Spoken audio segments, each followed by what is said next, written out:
Welcome back to Developing the Leader Within podcast, as we address leadership from different angles to bring you what you need to succeed.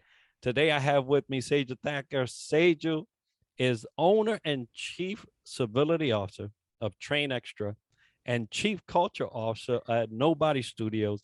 She is also a two-time TEDx speaker, which has changed since we last spoke.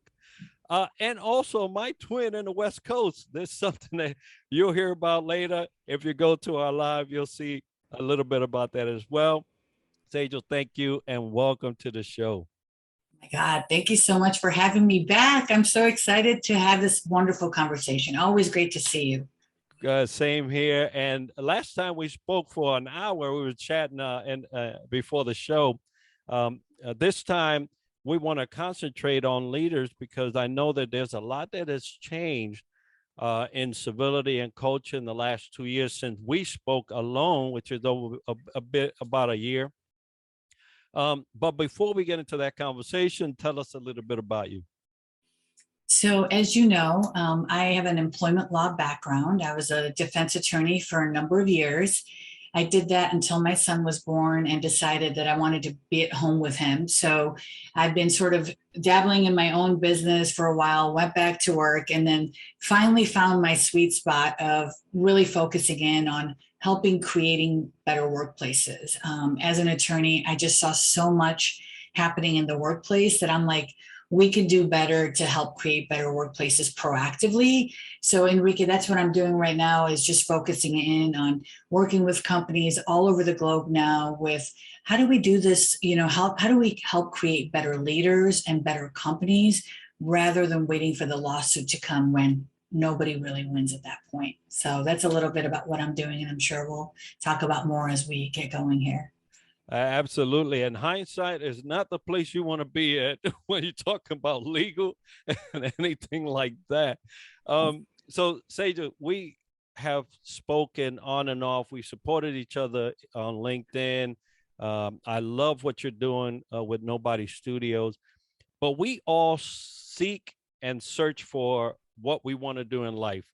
You found it in civility and culture. So why that for you? Yeah, it's something that started a long time ago for me as far as civility goes. You know a little bit of my background story, but I dealt with harassment, discrimination at a young age. So I always wanted to figure out ways that we can be more inclusive and help people in feeling more of a sense of belonging. So this was something that was way before even law school.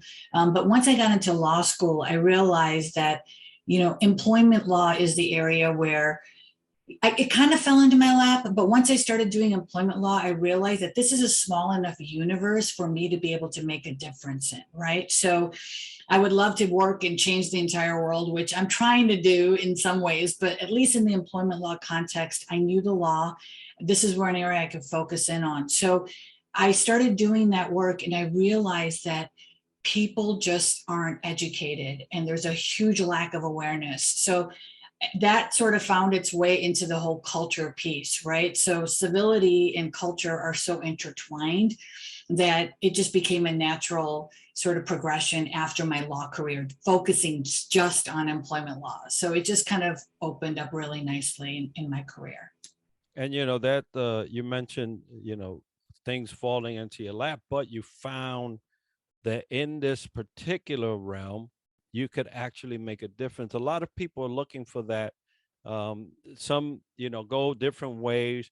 I know I am where I have always wanted to be, but didn't know it, right? You find those things out through life, but making a change in civility, making a change in culture, some people have these two things confused. So what's the difference between the two?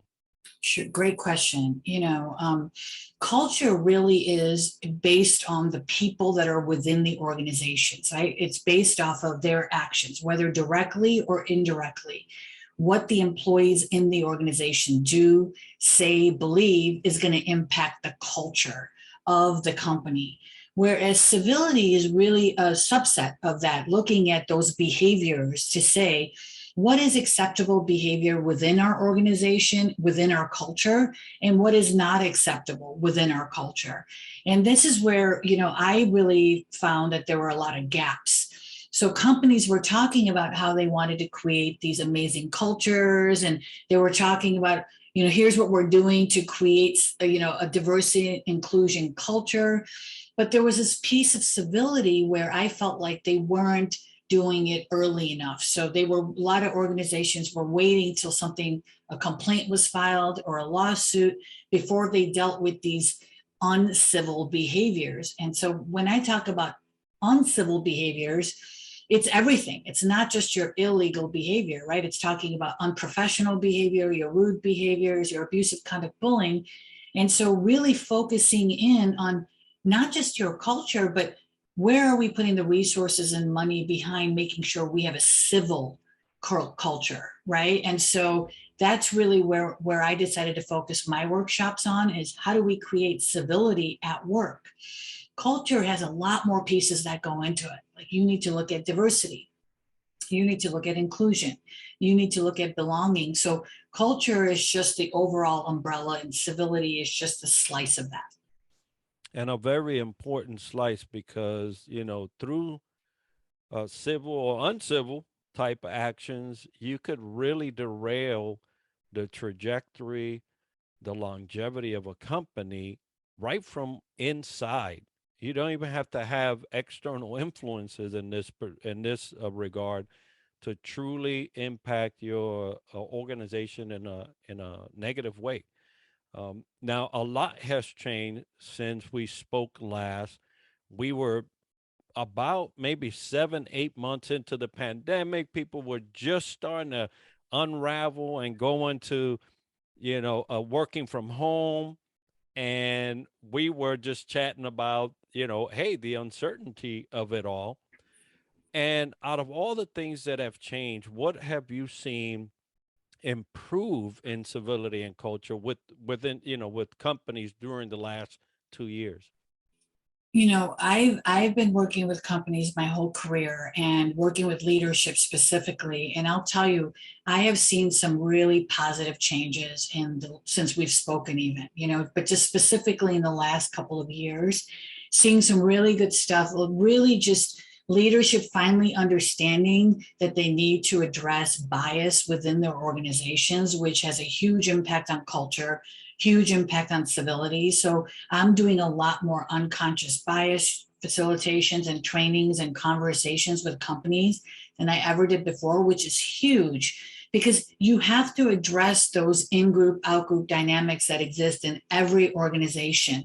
You have to address power dynamics. You have to address your norms and practices, and all of that is rooted around bias. And so seeing that is a huge positive change that really gives me a lot of hope. And I see a possibility with that work, especially because that unconscious bias is just this huge area where there's a lack of awareness out there. And so that's really positive that we're doing more conversations around that piece. The other piece that I feel like organizations are doing is really putting their money behind their commitments on diversity and inclusion efforts. I've seen organizations really, walking their talk, which is something, again, prior to the last couple of years, you heard about it, but you don't really see it as much. I'm definitely seeing it more and more in the people that I'm working with, and organizations having really hard conversations about topics like microaggressions. That was unheard of. I mean, really, really unheard of. You might have talked about microaggressions in an educational environment, like where I worked prior to starting my own company at UCSF, or some of the other, educational type environments, but you didn't hear about it in corporate culture. Microaggressions, that was like not a phrase we heard of, and now we're actually talking about it. So those are just some of the things that I think are just exciting. And I'll just add that, this isn't going to be something that happens overnight, cultural change. It's really, we have to be patient. we're really just every little thing, and just acknowledging and celebrating that we are doing those things is going to take us a lot further than saying we should be here now. It's just, it's depending on the culture, it might take a little bit longer to get it where everybody feels like this is where we want to work, but it's happening. So it's super exciting. Yeah, I've noticed that within how people think the last 2 years, I've noticed a change on how long we hold on to things Mm, because um, when people are quick to say, okay, that's it, they'll move on. And there's a lot of things that we've moved on from since we spoke last. Two things that have happened since we discussed civility at first set was that you have spoken twice at TEDx. So tell me a little bit about that experience and what you spoke about. yeah, so I can't believe it. I honestly cannot believe it. But yeah, so the first talk came out actually right after we spoke. And I was remembered, I was prepping for it. I was like, I'm in the middle of it. Yeah. So that one was really talking about it's called the pain, the power, and paradox of bias. And really, again, as you know, I'm very passionate about this topic. So when I started doing the workshops on this, I realized that there was just a lack of awareness on bias in general. There's a negative connotation associated with the word itself. And because people shut down when they hear it, they're not open to doing the work to identify their own and implement strategies. So in that talk, I break down bias from 3 different viewpoints. And I really share a story about when I was a victim of it. There's a twist in the story where, now I was a victim, but now I was defending those that were being accused of discriminating and hurting others, and kind of what I learned in that journey. And then really going behind the science of unconscious bias and providing a framework that I created, a HAT framework to help people mitigate their bias. So that's the first one. And then the second one I just did this past weekend on Saturday is really about it's called How to Harness the Power of Exclusion and Go from Longing to Belonging. And that really is just focusing more on my story of the duality of being between the Indian and American culture and how that impacted my life. And also just, where you don't have a lot of support and resources, like I think a lot of people, especially immigrants, immigrant children born in this country, don't have a lot of resources when they're being harassed or bullied or dealing with those duality issues when they're growing up. It really impacts us. And that exclusion or feeling of not belonging is really painful.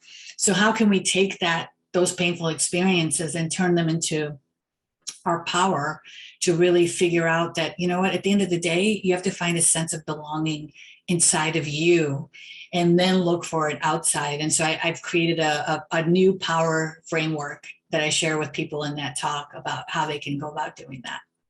Well, I love that, being that this is developing the leader within. you know, from inside out is really where all the benefits of a change really happen. Because if it's all external, you'll just forget it, that it ever happened. But when it's internal, it lives with you. And so I love that. Now, talking about a sense of belonging, leaders have a role in how people feel like they belong in a team, in a group, an organization. So, what are some things leaders can do to create civility and enhance the culture in their teams? Yeah, I've been saying this forever, but my biggest what I'll tell you is 2 things. You know, having a flexible leadership approach is a key component to being a good leader right now.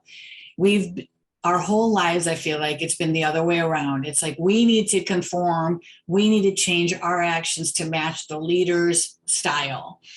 It's where that hasn't worked, obviously.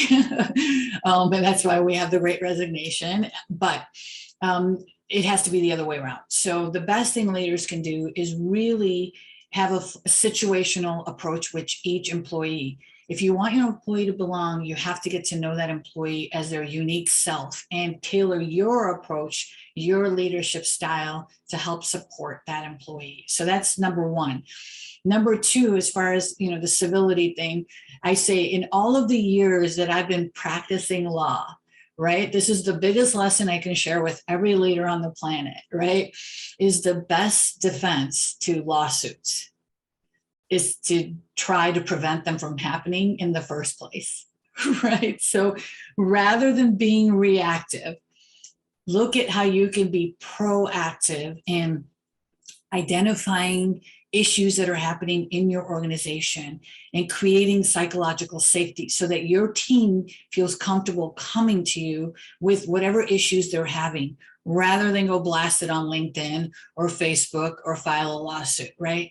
If you can create that environment of safety, you've succeeded as a leader, because even if it's bad news, you would rather hear about it from your team and do something about it rather than clean up the mess later, right? And I'm actually going to be putting a post out right before we talked. I came up with this post, and it goes right to this question is, we know there's so much statistics and research out there about how much we spend cleaning up toxic work environments. There's so much data. We both know it. We both have seen it. We both have read the reports. My question is, and maybe you know the answer to this and I just don't, is how much are companies spending on proactively designing and creating psychologically safe cultures?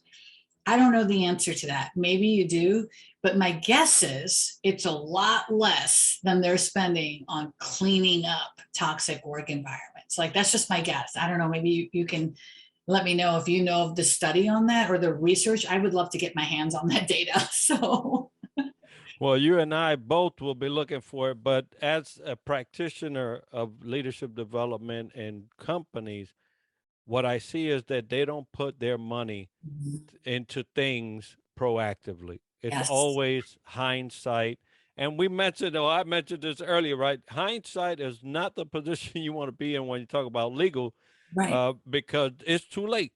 It's too Yeah. late. So we'll both look for that data, and hopefully Yeah. we can educate some people. But we do know that in order to get to a place where you're not facing the legal side of representation, right? Legal representation, you have to think about these things proactively and enact them when you can. Now, talking about leadership and being proactive, what are some areas that leaders can start looking at so that they can create and start doing some things to help civility and culture?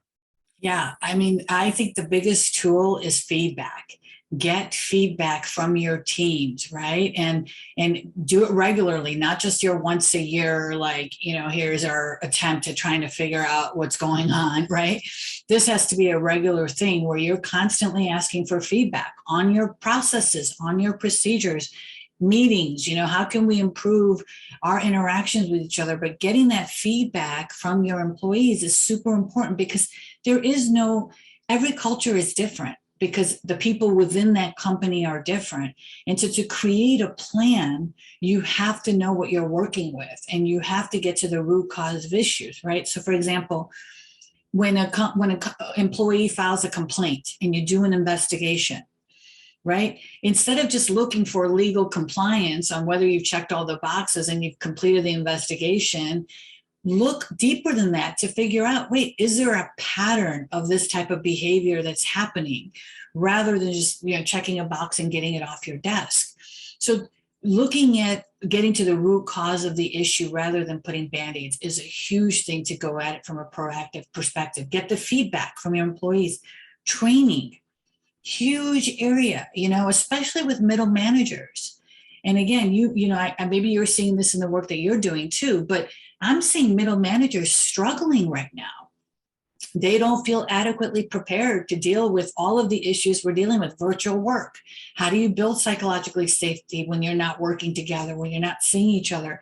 I mean, the work that I'm doing at Nobody Studios, I've only met my entire team one time, right? Yet we have to create that psychological safety, even though we're not there face to face. So people are struggling with some new issues that we just haven't dealt with before. COVID, every other day there's something new going on with that. So training has to be a huge part of it. And middle managers have to be empowered to make more decisions.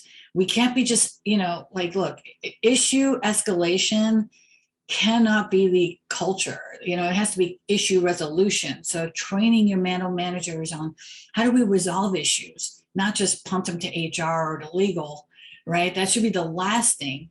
And now obviously there are certain things you have to follow your company policies on, right? But yeah, there's just so much that I think we can deal with. And I think the norm has changed with respect to culture. So being proactive about looking at what are the new practices and customs and policies that we want everybody to follow, and how are we communicating that? So there's just so much work that I think needs to be done, because we're in a new time and a new place, and we're going in a different direction now than we were before. So yeah, so those are just some helpful tips.